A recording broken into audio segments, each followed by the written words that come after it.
Assalamu alaikum viewers, hope you all are doing well. So today welcome to my channel Study Goal. Today it's our third video which is about Sachal Sarma's poetry. We are going to do the fifth stanza. So going to start the topic. First हम इसकी जो lyrics हैं उसे read करेंगे. We are what we are, we know not what we are, for a moment we are blessed.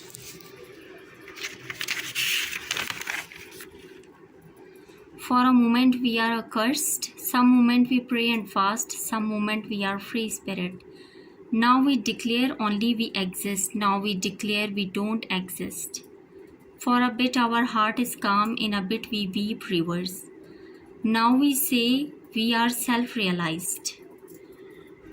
Now we say we are self-realized, now we ask who are we? Sachal, we are only that eternally. What other contract can we make here?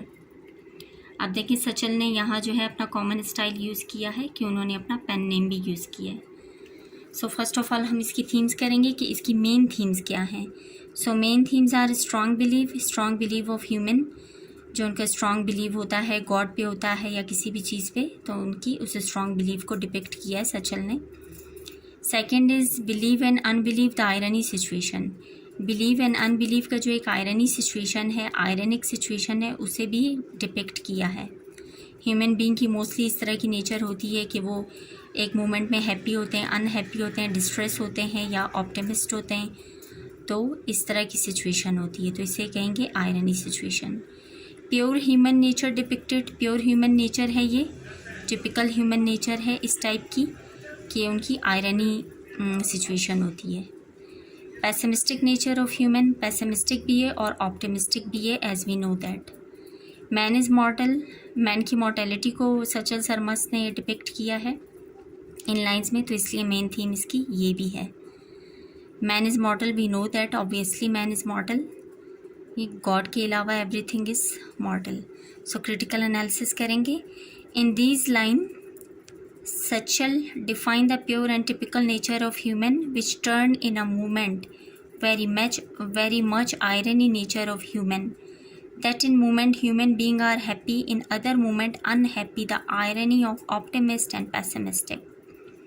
So irony nature किस चीज़ की है? Happy and unhappy moment की है. Randomly वो happy होते हैं और randomly वो अनहैप्पी हो जाते हैं. इन अ मोमेंट वो डिस्ट्रेस होते हैं, इन अ अदर मोमेंट वो ऑप्टिमिस्ट हो जाते हैं. सो ये मिक्सचर है ऑप्टिमिस्ट और पैसिमिस्टिक नेचर का. तो इसलिए टिपिकल नेचर ऑफ ह्यूमन है ये कि एवरी पर्सन इस तरह होते हैं. हम जानते हैं कि हर कोई इस तरह से करता है. तो सचल जो है ह्यूमन बीइंग की जो ये टिपिकल नेचर है उसको भी डिपिक्ट कर रहे हैं, उसको भी डिफाइन कर रहे हैं, उसके बारे में भी बता रहे हैं. सो इन लाइंस में ह्यूमन की जो टिपिकल नेचर है उसके बारे में बताया गया है. Next in this line existentialism is also depicted very much by human nature. Existentialism को भी डिपिक्ट किया गया है ह्यूमन नेचर से, क्योंकि एग्जिस्टेंशियलिज्म जो है एक थ्योरी, एक अप्रोच है जो कि ह्यूमन बीइंग की एग्जिस्टेंस के बारे में बताती है, या उनके जो ऑब्जेक्ट्स हैं, एक्शंस हैं, आइडियाज़ हैं इंडिविजुअल के, तो उसको उन एलिमेंट्स को जो है बताती है. तो ये एग्जिस्टेंशियलिज्म ही है कि एक इंडिविजुअल जो है एक मोमेंट में हैप्पी होता है, अनहैप्पी होता है, डिस्ट्रेस होता है, व्हाटएवर. तो ये जो है एग्जिस्टेंशियलिज्म अप्रोच या थ्योरी भी यहाँ पे इन लाइंस में यूज़ की गई हैं. हम इसे भी डिफाइन कर सकते हैं. They asking where is God, then answer themself there is no God. अब उनकी जो टिपिकल नेचर है वो क्या है कि वो लोग खुद से पूछते हैं कि गॉड कहाँ है, देन वो खुद को आंसर करते हैं, रिप्लाई करते हैं there is no God. Mean वो खुद डिसाइड कर लेते हैं, वो लर्न नहीं करते हैं थिंग्स को, वो नॉलेज खुद गेट नहीं करते हैं, खुद चीज़ों को रिकॉग्नाइज नहीं करते हैं और वो कहते हैं there is no God. So that Sufi scholar ask that unlearn your knowledge and do your own recognition by learning the things yourself how vulnerable we are. तो इसी पॉइंट को लेके जो सूफी स्कॉलर हैं वो ये बताना चाह रहे हैं कि आप थिंग्स को अनलर्न करें और फिर लर्न करें और फिर नॉलेज गेट करें, जैसा कि एक रिसर्च की जाती है, और फिर पता चलता है आप ट्रस्ट करते हो कि क्या सही है क्या गलत है, then you recognise everything. So how vulnerable we are, वो इस चीज़ पे एम्फसाइज कर रहे हैं कि हम कितने वल्नरेबल हैं, मतलब ह्यूमन बीइंग कितने वल्नरेबल हैं, कितने वीक हैं. कि वो कुछ भी नहीं कर सकते, कि अपने एक्शन और आइडियाज़ पे भी कंट्रोल नहीं कर सकते, अपने एक्सपीरियंसेस पे भी नहीं कर सकते, अपनी थॉट्स पे भी नहीं कर सकते। इन अ मोमेंट वो चेंज हो जाते हैं। So for a moment we are cursed. Now we are getting rid of one challenge. Then we put ourselves in another challenge. एक ही मोमेंट में हम कर्स्ड हो जाते हैं, ईवल थिंकिंग हो जाती है हमारी, कि इन अ मोमेंट हम किसी भी चैलेंज से ख़ुद को निकाल लेते हैं, फ्री हो जाते हैं, और अदर मोमेंट में हम ख़ुद को किसी और चैलेंज में डाल देते हैं। Means in a moment we are blessed by the grace of God, within a moment we are cursed. कभी हम ब्लेस्ड हो जाते हैं by the grace of God, कभी हम कर्स्ड हो जाते हैं, कभी हम बिल्कुल ईवल टाइप के हो जाते हैं, हमारे एक्शंस और आइडियाज़ बिल्कुल नेगेटिव हो जाते हैं। Some time we became religious, pray and fast, some moment we are free in our actions. Some time हम रिलीजियस होते हैं, प्रे करते हैं, फास्ट करते हैं, वी फॉलो एवरीथिंग, जो कुछ भी है हमारे रिलीजन में हम उसे फॉलो करते हैं। But in a moment some time हम ऐसे हो जाते हैं कि हम एंटी रिलीजियस हो जाते हैं, हमारे एक्शंस और आइडियाज़ इस टाइप के हो जाते हैं कि हम काम और पीस फील नहीं करते हैं। So some time we are calm and feeling peace, in other moment we became distress and pessimist. Some time हम काम होते हैं, अच्छा फील करते हैं, पीस फील करते हैं अपनी लाइफ में, सम टाइम में डिस्ट्रेस हो जाते हैं, हम पैसिमिस्ट हो जाते हैं, मायूस हो जाते हैं चीज़ों को लेके। Some time we declare that we are self realised, self understanding and knowledge. Some time हम ये कहते हैं, ये श्योर कर लेते हैं कि हमने सेल्फ रियलाइज़ कर लिया है, हम सेल्फ अंडरस्टैंडिंग कर सकते हैं, हमारे पास इतनी नॉलेज आ गई है, we are knowledgeable. In other moment we say even who we are, और अदर ही एक दूसरे ही मोमेंट में, पल में हम कह देते हैं कि नहीं, हम कौन है, हम खुद को ही नहीं जानते, हमारी एग्जिस्टेंस किस लिए, व्हाट इज़ आवर ऑब्जेक्ट, हमारा ऑब्जेक्ट क्या है, हमारा मकसद क्या है। We are logical, we know everything, what contract we can make. तो हम क्या हैं, लॉजिकल हैं। एक मोमेंट में हम ये सोचते हैं हम लॉजिकल हैं, हम हर चीज़ के बारे में जानते हैं। What contract we can make, क्या कॉन्ट्रैक्ट्स हम यहाँ बना सकते हैं। इस लाइन को बताने का ये मकसद है क्योंकि सचल सरमस ने जो मैन की मॉर्टेलिटी के बारे में बात की है, वो इसलिए बता रहे हैं कि हम बहुत प्रोलॉन्ग एग्रीमेंट और कॉन्ट्रैक्ट्स नहीं कर सकते हैं इस वर्ल्ड में, क्योंकि हम यहाँ परमानेंट नहीं हैं, वी आर टेम्परेरी, हम टेम्परेरी टाइम के लिए यहाँ पे आए हैं। In these lines pessimistic nature of human is depicted because the return work of Sachal is depicting the war time. ये सारे pessimistic nature of human being को डिपिक्ट किया है। ऐसा लग रहा है जैसे सचल सरमस ने मे बी, माइट बी के इस पोइट्री को वॉर टाइम पे लिखा हो। इसमें हम मतलब क्रिटिकल एनालिसिस में हम तो कोई भी बात कर सकते हैं ना, हम ये पॉइंट भी उठा सकते हैं इवन कि ऐसा नहीं है, क्योंकि एज वी नो दैट के 1857 में जंग आज़ादी जो है हुई थी, उसके बाद फर्स्ट वर्ल्ड वॉर कब हुई थी, सेकंड वर्ल्ड वॉर कब हुई थी, तो इस टाइम ड्यूरेशन में कोई ऐसी वर्ल्ड वॉर नहीं हुई थी या कोई ऐसी वॉर टाइम नहीं था। फिर भी हम उसे इसलिए बता रहे हैं कि हम क्रिटिकल एनालिसिस कर रहे हैं, तो क्रिटिकल एनालिसिस में हम अपना पॉइंट भी रेज कर सकते हैं। So this is why the bloody period when people became distress, then they came to this point that there is no God. तो यहाँ हम ये बताना चाह रहे हैं कि मे बी ये वार का टाइम हो और ब्लडी पीरियड हो, जिसमें खून खराबा हो, लोगों को मारा जा रहा हो, और इस वजह से लोग कह रहे हो डिस्ट्रेस हो गए और वो कह रहे हो there is no god. So in the last two lines, Sachal Sarmas interacting to himself by declaring that we are not eternally, कि हम eternal नहीं हैं, हम हमेशा के लिए नहीं हैं, forever नहीं है यहाँ पे, just for a short time period, just temporarily time, or for a lifetime here, so can we make this type of contract। अब वो ये बताना चाह रहे हैं कि हम इधर लाइफ टाइम के लिए नहीं आए हैं, क्या हम इस तरह के कॉन्ट्रैक्ट्स कर सकते हैं जिनके प्रोलॉन्ग एग्रीमेंट्स हों, of contract agreements in this short life। So man is mortal, we cannot make any decision as eternal, we are temporarily or our soul is eternal। So वो इन लाइन्स में ये भी बताना चाह रहे हैं कि इंसान की जो सोल है, किसी भी पर्सन की जो सोल है वो एटर्नल है, सॉरी हमारी जो सोल है वो एटर्नल है, और हमारी जो बॉडी है, हमारा जो वजूद है, हमारा जो एग्जिस्टेंस है वो टेम्परेरली है। सोल एटर्नल क्यों है, क्योंकि हम जो कुछ भी करते हैं वो बाद में वर्ल्ड में रह जाता है। वो बात होती है, अच्छा काम होता है, कुछ भी होता है, वो रह जाता है, वो हर कोई उसे मेमोराइज़ कर सकता है, आपके बारे में बात कर सकता है। तो इस वजह से सोल एटर्नल है and man is actually मॉर्टल. He is for a temporary time in this world, as we know that. So, stanza number 6. I was sitting by the roadside when the path became clear to me. In the palace, the beloved I saw, I glimpsed the beauty gave. Through the window was the vision, a glimpse the beauty saw.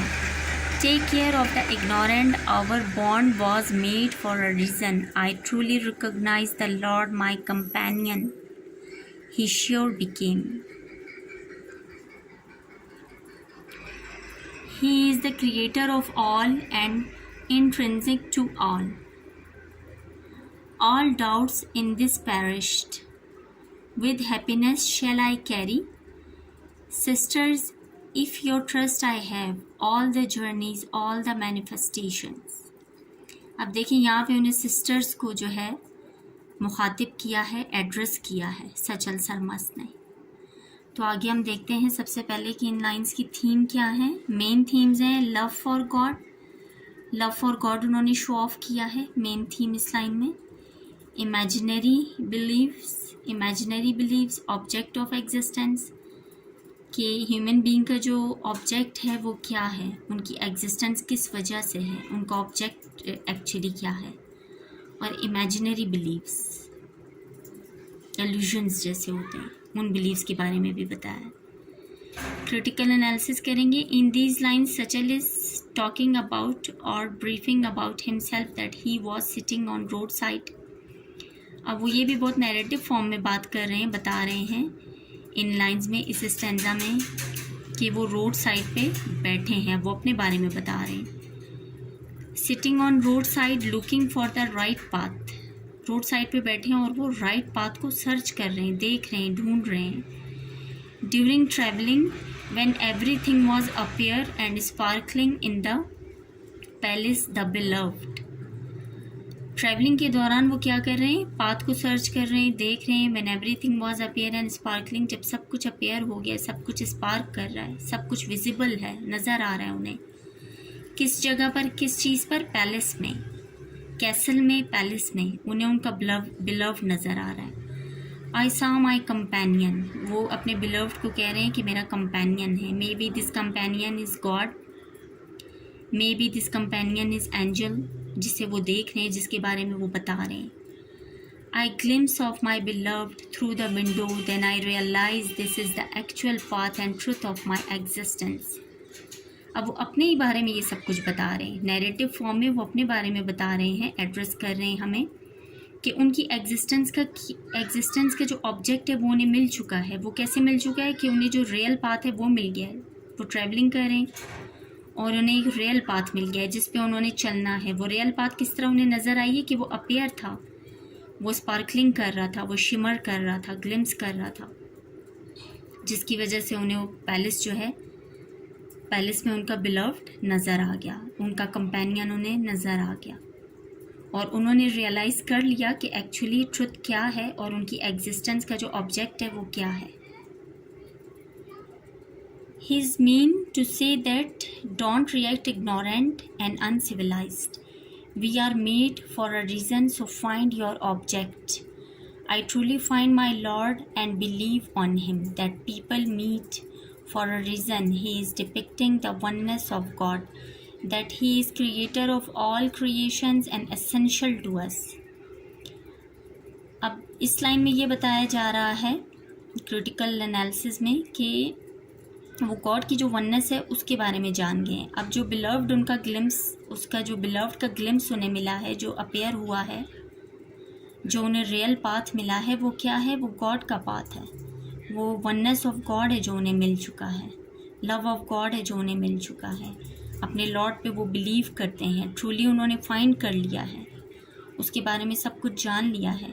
तो यही reason है कि उन्होंने अपने जो object है, existence के जो ऑब्जेक्ट है, उसे भी समझ लिया है. क्या समझ लिया उन्होंने कि गॉड इज़ सुप्रीम क्रिएचर, कि गॉड जो है वो सुप्रीम क्रिएचर हैं, उन्होंने हर चीज़ को क्रिएट किया है, हर चीज़ उन्हीं की क्रिएशन है and essential to us, and everything is essential to us. जो गॉड ने क्रिएट किया है वो सब कुछ एसेंशियल है हमारे लिए। All doubts and cynical views decay और died, he is praising Allah.